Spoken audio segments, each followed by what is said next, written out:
I didn't have to get them out the door as quickly as I may have had to later.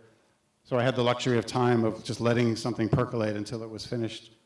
And I absolutely liked people to see that the history in the painting.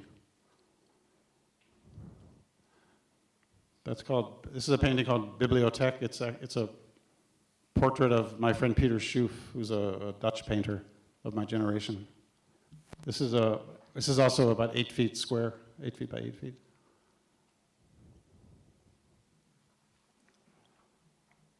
This is called, I think this is called The Joy of Life.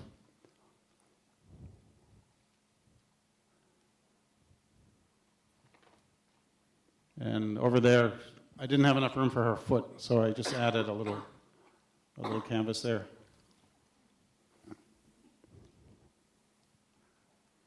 So this painting dates from, I think, 1987, and I had been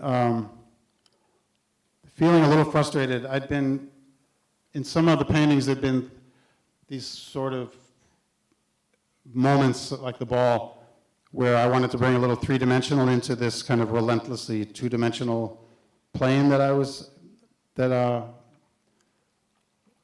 characterized my painting at that point. But I wasn't satisfied with the way it was being painted. I mean, it's pretty crude.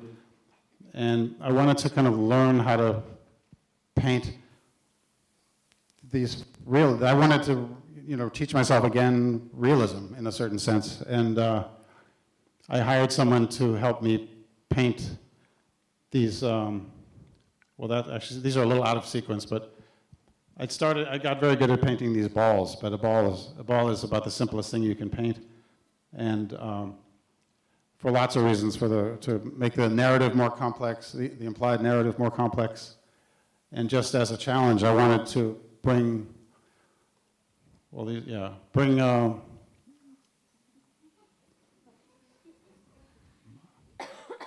Is that funny? I forget what this is called, but I want to introduce a kind of surrealism. It's obvious what's going on, but the black thing, the head with the crude black line comes very naturally to me. If I had the drawings from Barry's class to show you, you'd see the same line pretty much, and to this day you see this line. I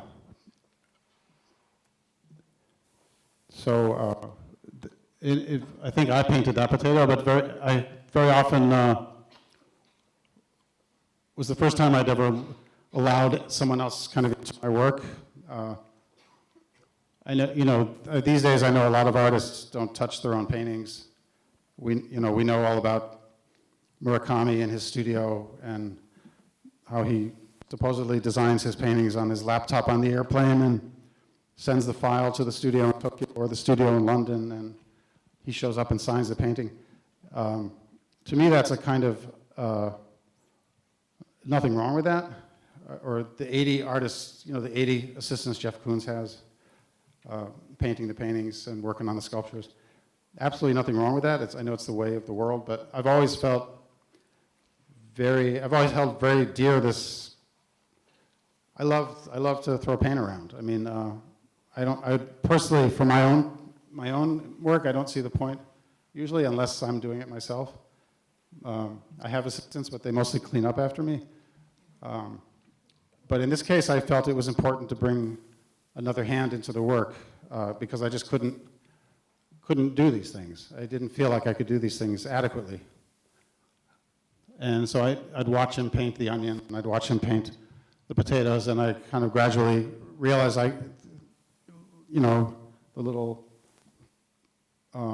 television art class tricks on how to do those things, and which I actually don't think I'd ever learned in art school. And the funny thing is, once I could do it myself convincingly, I lost interest in doing it.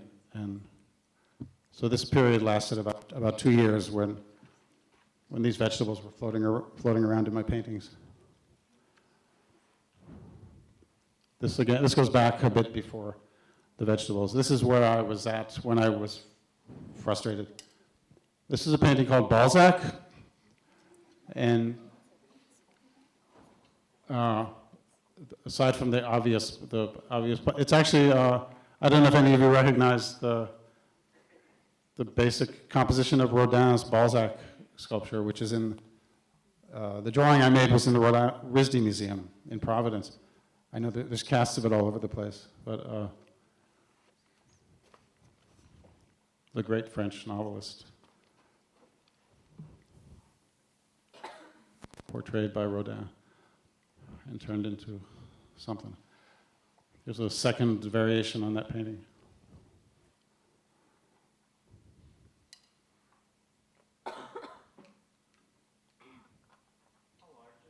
These are, this one I know is 9.5 feet by 9.5 feet. This one is something similar, but it's not a square, but it's something similar. I've always tended to work on a pretty large scale. Well, depends on large, depending on the context, but for the kinds of studio spaces I had at the time, these were pretty large. This is about as large as you could paint.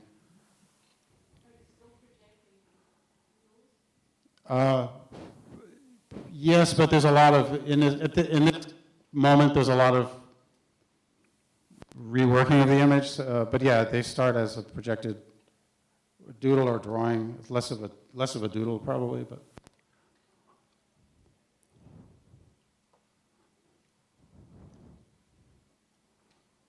I guess I didn't sequence my PowerPoint very well. These are supposed to come after those, but. This is a painting called Priceless, Wordless, Loveless.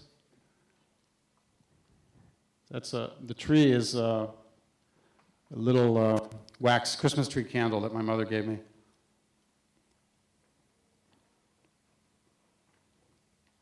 And I painted the tree myself, I'm pretty sure.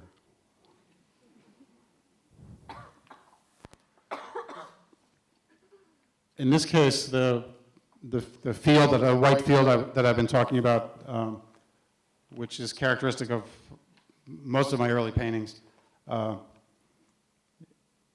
there is all this crazy kind of collage activity going on in the background. I think a lot of it doesn't pick up here. And then it's all kind of whitewashed over like a Twombly or a kind of rich, kind of Robert Ryman-y kind of white surface. And then these images are planted on top. That's called Crowd. This is, again, the late 80s, but this is the kind of composition I came back to 10 years later. How am I doing? Am I going too fast or too slow? I don't know. Okay. I got interested in, at one point I was interested in trying to empty the what do you call it, picture plane out and have kind of one or two very carefully chosen images activating this rectangle. Then I started wanting to fill it up. So these are, like I said, I came back to this kind of filling it up. This is a painting. If you're in Japan, you see a lot of these little boys kind of at street crossings. It's a warning to drivers that there might be children crossing the road. And you see them all over Japan, and all hand painted, all slightly different. It's kind of fascinating. This little motorboat. These beach balls, I had a real fascination with beach balls in the late 80s. For me, it wasn't so much about the ball as a toy or the implications of childhood as it was about, it was a kind of a color chart, kind of a framework on which I could hang color.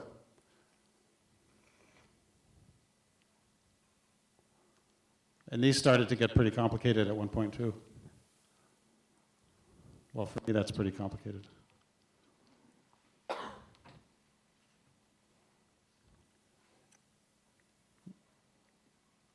This is a really big painting. I think it's like 10 by 15 feet.